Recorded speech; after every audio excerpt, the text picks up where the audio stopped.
Salut à tous, de retour pour un 4-4-2 en mode Avia. Alors déjà, s'attaquer à la loi Avia, est-ce que c'est haineux? Eh ben écoute, c'est pire que ça, et tu vas vite le découvrir. J'ai envie de te dire, entre toi et moi, quoi de plus normal dans une période où la vérité émerge, de façon incroyable, que de vouloir la faire taire? C'est normal, c'est la règle du jeu, à nous de jouer nos pions. Bon déjà, t'as compris que la loi Avia, ça fait pas mes affaires. Et comme je compte pas me reconvertir dans la vidéo Petit Chat Mignon, ou la blagounette à la Gad Elmaleh, j'ai de grandes chances de pas passer le filtre. Là, je coche toutes les cases. Et en plus, je suis du genre à faire gaffe comme Claude François dans sa douche. Tu vois le truc? Je vous préviens que là, je marche sur des œufs avec une biscotte à la main. Et je la tartine pas avec du beurre moelleux. Ça peut craquer à tout moment. Mais bon, comme tu le sais, j'en ai rien à foutre. Et de toute façon, on n'a pas le temps, donc je suis pas comme l'autre connard de Morpheus à te demander si tu veux la pilule rouge ou si tu veux la bleue. T'as cliqué sur la vidéo, tu vas bouffer la rouge. Bon, la loi Avia, c'est Laetitia Avia qui l'a pondue. Enfin, qui l'a pondue, on l'a aidé un peu quand même, hein. On va y revenir. Bref, cette loi a été adoptée à l'Assemblée nationale en plein état d'urgence. Comme si en cette période, il n'y avait rien d'autre à foutre. Et pour information, le texte entrera en application le 1er juillet 2020, quand tout le monde partira en vacances. Comme ça, Internet sera tout propre quand vous rentrerez. Ah, tous les étés, c'est comme ça. Ils te sortent une loi, alors c'est soit pour te piquer du pognon, soit pour que les mecs se votent une loi pour augmenter leur salaire. Et ben cette année, c'est la Cochita qui vient passer le balai sur la liberté d'expression. Ça change un peu, tu vois. On a hâte d'être à l'année prochaine. L'Assemblée nationale, c'est un Kinder Surprise, faut le savoir. Apparemment, l'objectif de cette loi, c'est de combattre la haine. Sauf que tu mets de la haine où t'as envie d'en voir, hein. C'est vaste, hein, comme projet. Et c'est l'avantage de cette loi, puisqu'elle peut censurer ce qu'elle veut. Cette loi est destinée à retirer des contenus sous 24 heures des principaux réseaux sociaux, des plateformes collaboratives et des moteurs de recherche. Et si Twitter, YouTube ou autres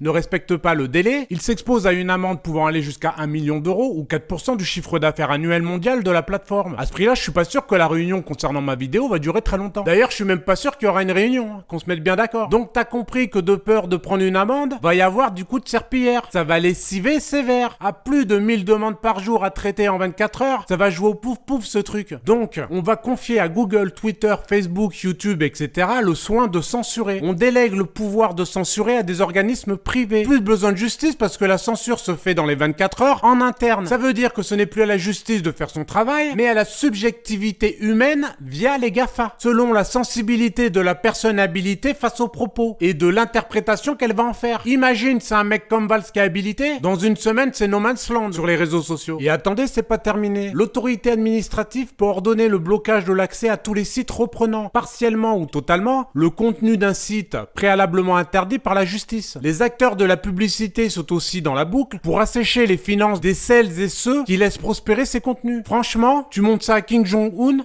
il te lâche une larme. Sûr. Et moi je fais comment? À la fin tu sais plus trop quoi dire, hein. Est-ce que je vais pouvoir la ramener? C'est une vraie question, hein. Exemple, je ne pourrais peut-être pas dire que je trouve que Laetitia Avia ressemble à s'y méprendre à Magic Johnson. Enlève-lui Satinia, c'est le basketteur de l'équipe des Lakers de Los Angeles. Vrai ou pas? C'est un truc de malade, hein. C'est pas pour moquer, je suis objectif, hein. Et c'est ça le problème, parce qu'on sait pas si c'est considéré comme de la haine ce que je dis. Et surtout, est-ce que le mec habilité derrière son bureau, ça va le faire marrer ça? Ou alors peut-être que lui il est plutôt pour les Chicago Bulls, qui peut pas blairer les Lakers. Et là je suis niqué, tu comprends? La loi Avia, ça joue à rien. Elle te refait le match de la finale de NBA de 91. Et c'est elle qui décide qui c'est qui va gagner. C'est un bordel sans nom, son truc. On va se retrouver dans une situation où des groupes d'influence, des lobbies pourront faire pression instrumentalisée et faire disparaître des opposants sur le net. En 24 heures, montre en main. Si ça, c'est pas une dictature, c'est quoi? Y a pas de jugement et on est dans l'interprétation. C'est incroyable. Alors par contre, j'espère qu'elle est pas rétroactive, cette loi. Parce que la Laetitia, elle est dans la merde. Puisqu'apparemment, ses anciens collaborateurs l'accusent de sexisme, d'homophobie et ont déposé plainte pour harcèlement moral. C'est ballot, hein, quand tu sais qu'elle est censée combattre la haine, ça fait mauvais genre. Par exemple, selon Mediapart, à l'un de ses ex-collaborateurs d'origine asiatique, elle a écrit « Ça sent le chinois ».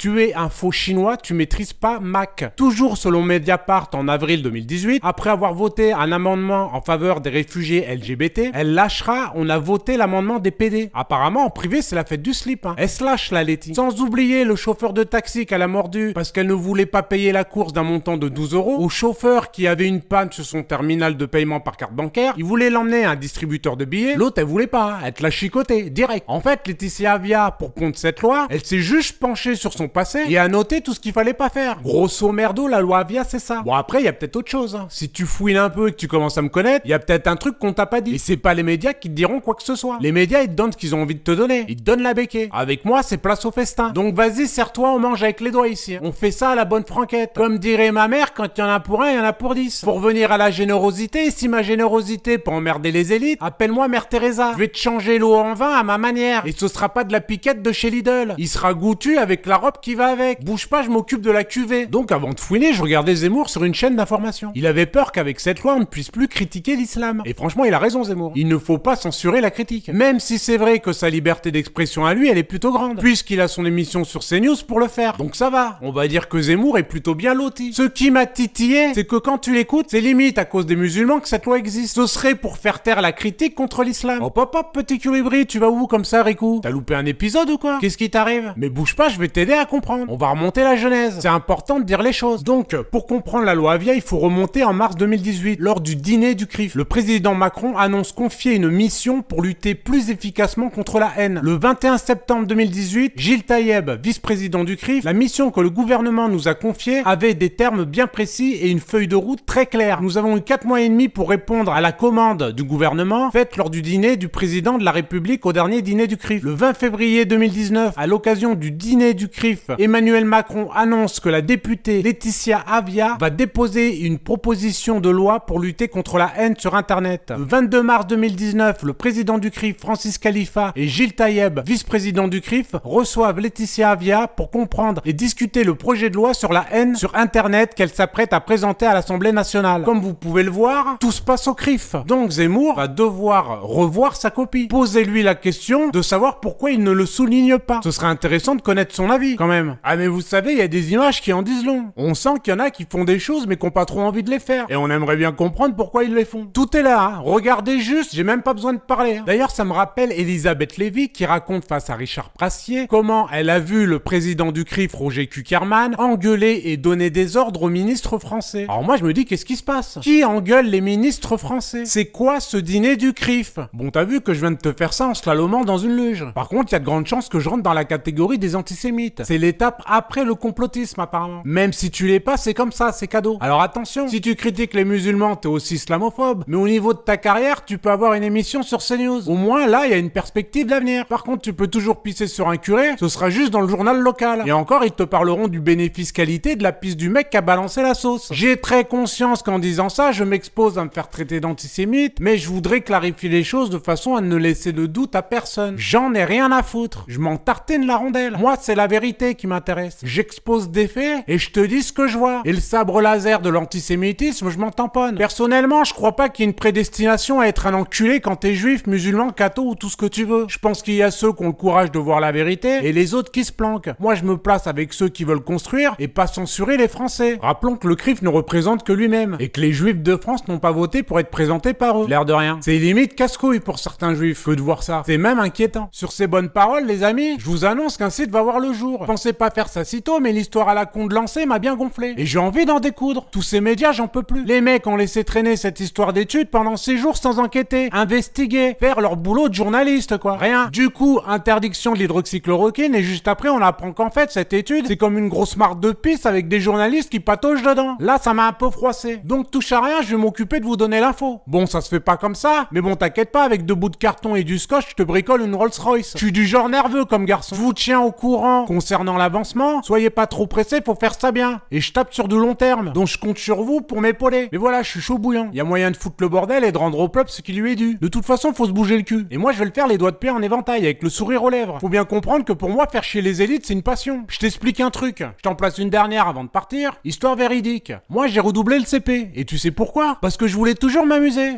Et l'instit et mes parents, ils comprenaient pas pourquoi je captais rien. C'est limite, ils disaient, putain, celui-là, on l'a pas terminé complètement. Est-ce qu'il lui manque pas un compartiment? Alors qu'en fait, moi, juste avant, j'étais en maternelle, peinard à jouer avec mes crottes de nez. Et du jour au lendemain, on me demande si, de chocolat avec Natacha en mange un, combien en reste-t-il? Mais putain, qu'est-ce que j'en ai à foutre? Je jouais tranquille et maintenant, vous me faites chier avec du chocolat que je pourrais même pas bouffer en plus. Attends, c'est de la torture. Depuis, dès que je trouve le moyen de me marrer et de m'amuser, je suis dans le coin. Pour moi, Yves et Natacha, c'est les élites. Hein. C'est une revanche à prendre. Donc, si tu veux m'aider pour que ce média voit le jour le plus tôt possible, tu peux le faire via mon Tipeee, sous la vidéo. Et surtout, si tu regardes cette vidéo, n'oublie pas que dans la vie comme à table, faut avoir faim pour manger. Moi, j'ai la dalle. Et toi? Allez, à ciao les gars!